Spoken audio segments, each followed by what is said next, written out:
चला चला दिवाळी संपली, परत मुंबईला जायची वेळ झाली. तर हाय गाईज, गुड मॉर्निंग. आज आम्ही सर्व परत मुंबईला निघालो होतो, कारण दिवाळीच्या ज्या सुट्ट्या होत्या त्या संपलेल्या होत्या आणि माझ्या डोक्यात एकच चाललं होतं की आता परत डेलीचा तोच रुटीन प्रवास. म्हटलं जाऊन दे आता काय.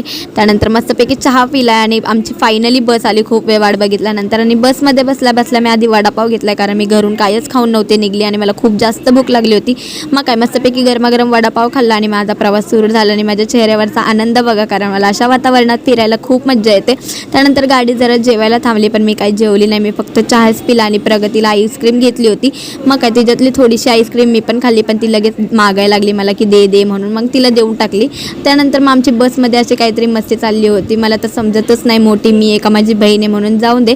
आणि बघ घाटात तर असला भारी व्ह्यू झालता ना, म्हणजे सगळे धुके होते, एक नंबर झालता. त्यानंतर सेकंड टाईम पण गाडी परत जेवायला थांबली होती, पण मी काही जेवली नाही. मी पण सेकंड टाईम चहाच पिले, कारण मला चहा लागतोच प्रवासात. आणि हा माझा तिसरा चहा होता. जसं आम्ही मुंबईमध्ये आलो ना, तसं इतकं ट्रॅफिक लागलं ना की विचारू नका. म्हणजे गावाला काहीच ट्रॅफिक नव्हतं आणि मुंबईला इतका ट्रॅफिक लागला ना बापरे. त्यानंतर मग आम्ही फायनली पोहोचलो. आणि तुम्हाला आता व्हिडिओ आवडल्यावर लाईक शेअर तेवढं नक्की करा. भेटूयात नेक्स्ट ब्लॉगमध्ये. तोपर्यंत बाय.